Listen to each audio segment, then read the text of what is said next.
one, there are always two. And when there are two, there are certainly many. This statement is very important because it tells us about legacy.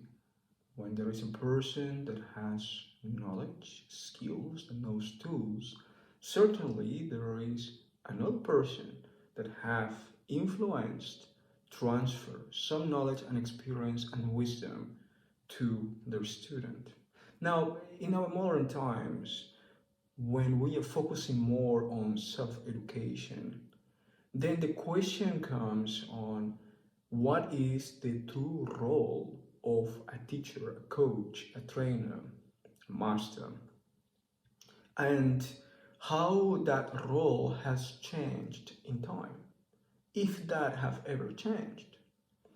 In the traditional education system, a teacher in a school will share with you information that you will need to repeat, memorize, eventually utilize in preset challenges that they will give you in the form of tests or exercises or questions for you to repeat the same information.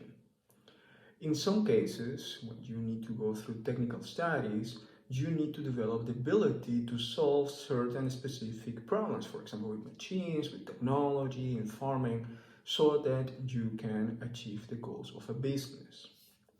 But there are many other contexts of learning. For example, in martial arts, you will go first through a repetitive practice of some exercises with the body until the mechanic is so clear and subconscious for you that you can start learning other aspects of the practice, if you can ever achieve that milestone. When you are learning music, you also work on the mechanic of the technique, but at the same time, you need to understand how your brain and emotions work and play an important role in your exercise of the method of the instrument. In the field of family and relationships, communication, the ability of listening is tremendously important, but you cannot force yourself to listen unless you're honestly interested to listen. In the field of conscious sexuality, conscious relationships, you need to be able to hold accountability and care for consent and connection and bonding. So there are many ways of learning, and each field of learning, there are some principles that need to be observed. In general, when there is a collaboration between a teacher, trainer, coach, and student, it is not always about somebody from above sharing some important knowledge to you.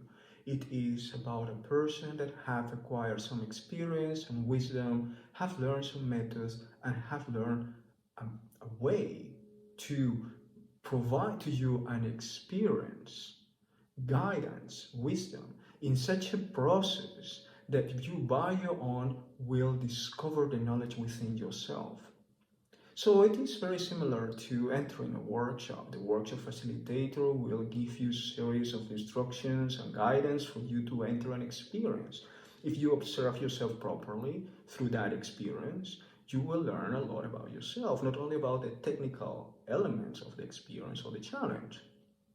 So there are many layers of learning, or systemic learning, or multidimensional learning, holistic learning. Means that there are many levels of learning processes happening at the same time.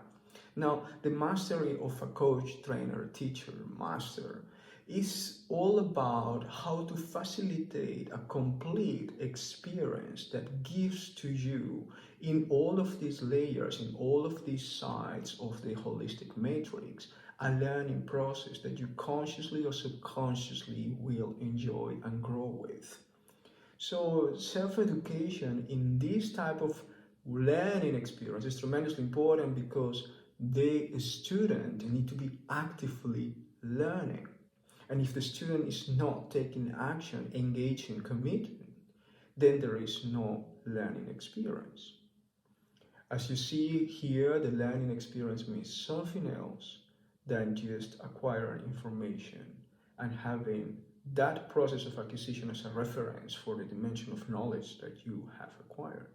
Knowledge in this context means the ability to utilize the knowledge acquired to create a tangible outcome, to create a tangible outcome using your emotional intelligence, your intellect, your body, your soul, your spirit, your creativity, your ability to invest yourself, invest your own resources, your ability to create solutions and respond to time-sensitive opportunities, your ability to undergo transitions, changes, ambiguity, loss, challenges.